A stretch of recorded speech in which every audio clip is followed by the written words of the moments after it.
యెహెజ్కేలు గ్రంథము 38వ అధ్యాయము.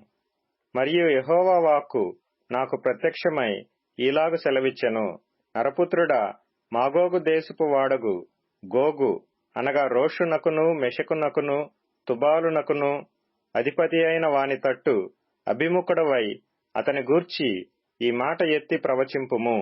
ప్రభువైన యెహోవా సెలవిచ్చినదేమనగా, రోషునకును మెషకునకును తుబాలునకును అధిపతియగు గోగు, నేను నీకు విరోధినై ఉన్నాను. నేను నిన్ను వెనుకకు త్రిప్పి నీ దవడలకు గాయములు తగిలించి నిన్నును నీ సైన్యమంతటిని గుర్రములను నానా విధములైన ఆయుధములు ధరించు నీ రౌతులనందరినీ కవచములను డాళ్లును ధరించి ఖడ్గములు చేత పట్టుకుని వారినందరినీ మహాసైన్యముగా బయలుదేరదీసెదను. నీతో కూడిన పారసీక దేశపు వారిని, కూషీయులను, పూతువారినందరినీ, డాళ్లను శిరస్త్రాణములను ధరించు వారినందరినీ నేను బయలుదేరదీసెదను. గోమెరును అతని సైన్యం అంతయును, ఉత్తర దిక్కులలో నుండు తోగర్మాయును అతని సైన్యమును, జనములనేకములు నీతో కూడా వచ్చును. నీవు సిద్ధముగా ఉండుము. నీవు సిద్ధపడి నీతో కూడా కలిసిన సమూహమంతటిని సిద్ధపరచుము. వారికి నీవు కావలియై ఉండవలెను. చాలా దినములైన తరువాత నీవు శిక్ష నొందుదువు.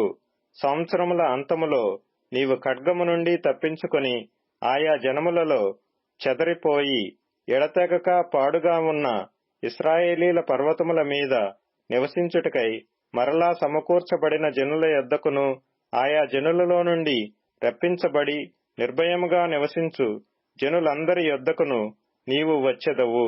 గాలివాన వచ్చినట్లును మేఘము కమ్మినట్లును నీవు దేశము మీదికి వచ్చెదవు. నీవును నీ సైన్యమును నీతో కూడిన బహుజనమును దేశము మీద వ్యాపింతురు. ప్రభువైన యెహోవా సెలవిచ్చినదేమనగా, ఆ కాలమందు నీ మనస్సులో అభిప్రాయములు పుట్టును. నీవు దురాలోచన చేసి ఇట్లనుకొందువు, నేను ప్రాకారములు లేని గ్రామములు గల దేశము మీదికి పోయేదను. ప్రాకారములను అడ్డగడియలును గవనులను లేని దేశము మీదికి పోయేదను. నిమ్మళముగాను నిర్భయముగాను నివసించు వారి మీదికి పోయేదను. వారిని దోచుకొని కొల్ల సొమ్ముగా పట్టుకొనుటకై పూర్వము పాడై మరలా నివసింపబడిన స్థలముల మీదికి తిరిగి పోయేదను. ఆయా జనములలో నుండి సమకూర్చబడి పశువులను సరకులను గలిగి భూమి నట్ట నడుమ నివసించు జనుల మీదికి తిరిగిపోయేదను.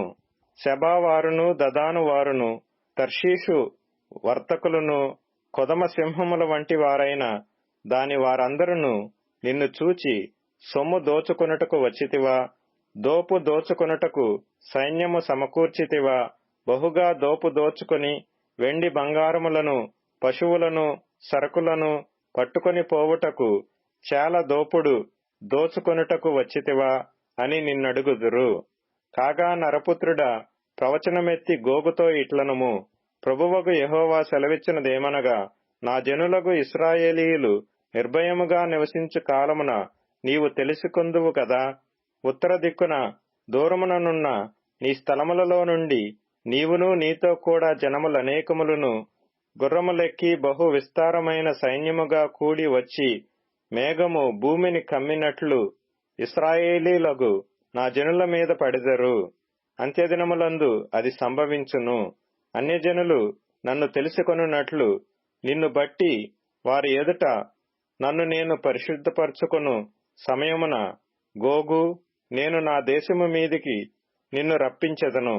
ప్రభువగు యెహోవా సెలవిచ్చినదేమనగా, నిన్ను వారి మీదికి రప్పించెదనని పూర్వమందు ఏటేటా ప్రవచించుచూ వచ్చిన ఇశ్రాయేలీల ప్రవక్తులైన నా సేవకుల ద్వారా నేను సెలవిచ్చిన మాట నిన్ను గూర్చినదే గదా.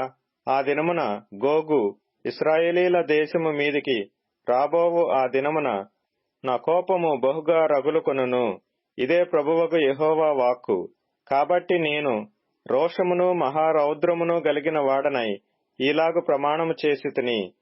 ఇశ్రాయేలీల దేశములో మహాకంపము పుట్టును. సముద్రపు చేపలను ఆకాశ పక్షులను భూజంతువులను భూమి మీద ప్రాకు పురుగులన్నీయు భూమి మీద నుండి నరులందరూ నాకు భయపడి వణుకుదురు. పర్వతములు నాశనమగును, కొండపేటులు పడును, గోడలన్నీయు నేలపడును. నా పర్వతములన్నిటిలో అతని మీదికి ఖడ్గము రప్పించెదను. ప్రతివాని ఖడ్గము వాని సహోదరుని మీద పడును. ఇదే ప్రభువగు యెహోవా వాక్కు. తెగులు పంపి హత్య కలుగజేసి అతని మీదను అతని సైన్యపు వారి మీదను అతనితో కూడిన జనములనేకముల మీదను ప్రళయమైన వానను, పెద్ద వడగండ్లను, అగ్ని గంధకములను కురిపించి నేను అతనితో వ్యాజ్యమాడుదును. నేను యెహోవానై ఉన్నానని అన్యజనులు అనేకులు తెలుసుకొనున్నట్లు నేను ఘనత వహించి నన్ను పరిశుద్ధపరచుకొని వారి ఎదుట నన్ను తెలియపరచుకొందును.